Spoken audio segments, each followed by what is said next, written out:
Hello नमस्कार साथीहरू, म यस धरान 4 खैरेनीटार स्थित ढुङ्गे कला पार्कमा अहिले काम गरिरहेको छु र यो धेरैजनाले सोध्नुहुन्छ के होला भनेर।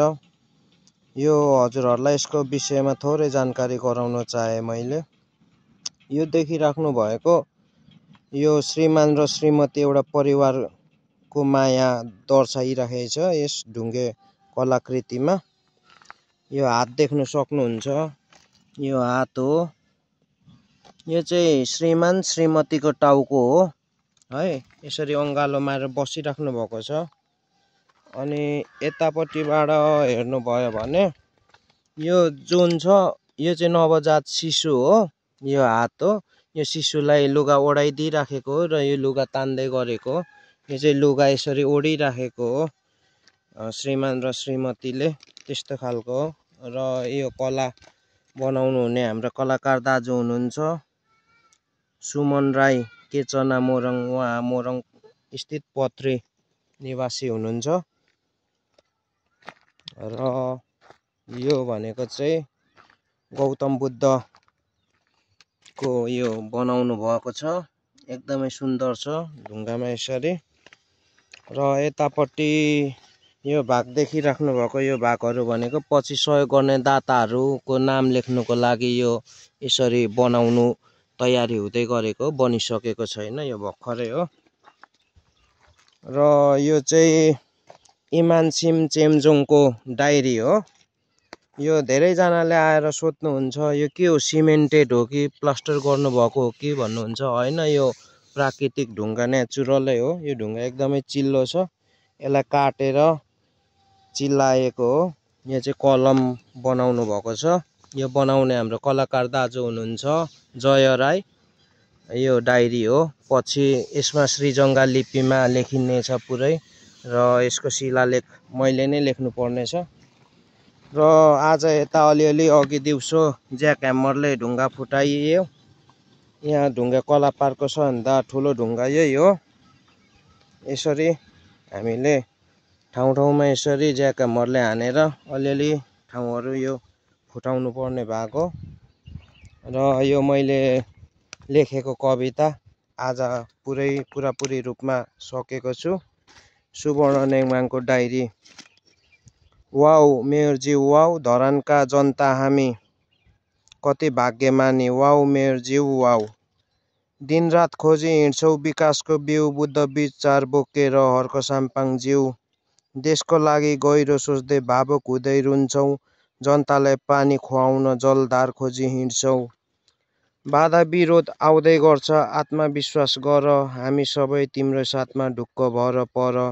भविष्य त्यो सुनौलो छ, अघि बढ्न नछाड, सत्यको सधैँ जित हुन्छ, आफ्नो कहिले विचार नमार।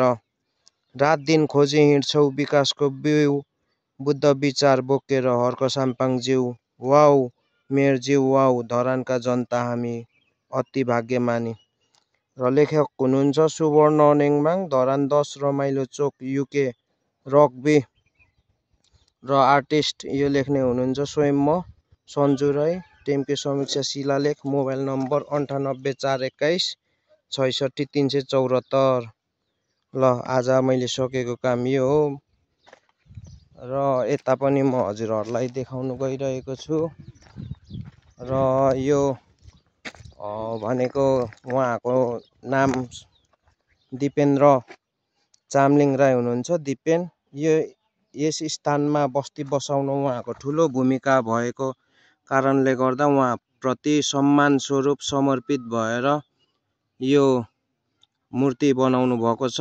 यो मूर्ति बनाउने कलाकार हुनुहुन्छ हाम्रो शङ्कर बराइली दाजु। उहाँ चाहिँ धनकुटा पाखरीबास निवासी हुनुहुन्छ। हाल यहीँ बसेर काम गरिरहनु भएको छ।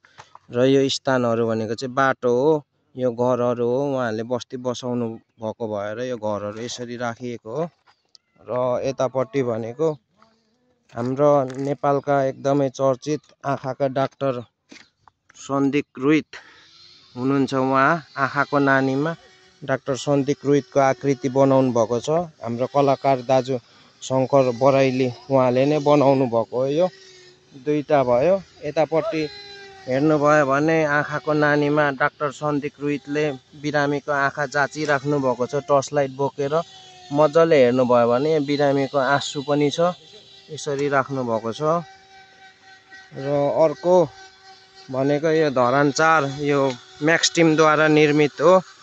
यो बन्नु बाँकी नै छ। पछि यो दुलोमा सेल्फी खिच्नुको लागि परिकल्पना गरेर बनाउनु भएको छ। र यो पहिलो मैले गरेको यो नेपालको नक्सामा यता पछाडिपट्टि सहयोग गर्ने दाताहरूको नाम लेख्नुको लागि तयार गरिएको हो। यो पछि मैले यहाँ नामहरू खोप्छु। र यो चाहिँ नेपालको हालको नयाँ नक्सा लिम्पियाधुरा कालापानी भएको चुचे नक्सा। यो राष्ट्रिय गान यो यसरी लेखिएको छ नेपालको नक्सामा। र यसको मैले भिडियो अगाडि नै बनाइसकेको छु, हजुरहरूले हेर्नु पनि भयो होला। र यता हाम्रो आँखा बनाउने कलाकार हाम्रो दाजु शङ्कर बराइली दाजुले यहाँ बनाउनु हुँदैछ। उहाँले यो बनाइराखेको व्यक्ति भनेको यहीँको स्थानीय हुनुहुन्छ र उहाँको योगदान यस काठे पुल धरान 4 मा पहिला उहाँहरूले काठे पुल बनाउनु भएको थियो अरे। वन संरक्षण आदि इत्यादिमा उहाँको ठुलो भूमिका रहेको हुनाले उहाँप्रति सरसम्मान स्वरूप यहाँ बनाउनु हुँदैछ। र यतापट्टि हामीले देख्न सक्छौँ कि उहाँको पालामा बनाउनु भएको काठे पुलको एउटा नमुना स्वरूप यो चाहिँ सानो यो पुल हो, काठे पुल। यो चाहिँ यसरी देखाइराख्नु भएको छ। हाम्रो कलाकार दाजु शङ्कर दाजुले गरिराख्नु भएको छ। र अझै यता पनि 1-2 छ। र यो 4 नम्बरको लागि यसको मोडल चाहिँ यहाँ रहेको छ। पछि यो सेल्फीहरू खिच्नुको लागि मानिसहरूको लागि म्याक्स ग्रुप म्याक्स समूहद्वारा निर्मित हो यो। र पारिपट्टि चाहिँ धरान 15 उता खत्री धारा देख्न सक्नुहुन्छ। यहाँ मानिसहरूको शवहरू जलाइन्छ, अन्त्येष्टि गरिन्छ। र ट्याक्कै त्यसकै पारिपट्टि रहेको छ हाम्रो यो धरान 4 ढुङ्गे कला पार्क। र यो स्टेनहरू यिनीहरू भोलि पर्सि यो भनेको चाहिँ यही बनाएको निर्मित भएको यो ढुङ्गाहरूको आकृतिहरू यसमा राख्नुको लागि यो यसरी स्टेनहरू बनिराखेको हो। र यो चाहिँ हाम्रा कलाकार दाजु मन्दिप लिम्बू हुनुहुन्छ। उहाँहरूले हाम्रा देशका एकदमै सरसम्मानित व्यक्ति कुलमान घिसिङ ज्यूप्रति समर्पित भएर उहाँहरूको सम्मान स्वरूप उहाँहरूले यसरी बनाइराख्नु भएको छ। यो बल्ब हो र बल्बमा यसरी कुलमान घिसिङको आकृति बनाउनु भएको छ। अझै अलिक कार्य बाँकी नै छ, उहाँ आज आउनु भएन। र यतापट्टि तपाईँहरूले देख्न सक्नुहुनेछ, यतापट्टि चाहिँ एउटा पुस्तक बनाएर यो पुस्तकमा चाहिँ हाम्रा डाक्टर महावीर पुन्ज्यूको यहाँ यसरी बनिएको छ आकृति। यो वाइफाई यो डिस यो चाहिँ किन यसरी राखिएको भन्दा उहाँको जन्मस्थल म्याग्दी जिल्ला दुर्गम क्षेत्रमा उहाँहरूले वाइफाई यो डिसहरू पहिला पुर्याउनु भएकोले उहाँप्रति सरसम्मान स्वरूप यो बनाइएको हो। र यताको भाग खाली छ।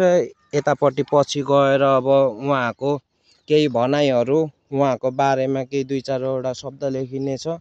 यो सबै लेख्ने काम चाहिँ मबाट हुन्छ र मैले लेखिराखेको छु। र म चाहिँ यता छु। आजको लागि मैले काम सकेँ। अब म फर्किनु आँटेको छु र सम्झना स्वरूप मैले यो भिडियो बनाइराखेको छु। हुनु त म त्यस्तो भ्लगर युट्युबर त होइन, त्यही पनि यस्तो काम हुँदैछ भनेर पछि अरू मानिसलाई जानकारी दिनु पनि अथवा पछि एउटा सम्झना स्वरूपको लागि पनि यो भिडियो मैले कैद गरिरहेको छु। हजुरहरूलाई के कस्तो लाग्छ, के कस्तो लाग्यो प्रतिक्रिया दिनुहोला, जनाउनु होला। साथै माया गर्नुहोस्, लाइक सेयर कमेन्ट के हुन्छ आफ्नो तर्फबाट गर्नु होला। यति भन्दै अहिलेलाई हस्त धन्यवाद। जय नेपाल।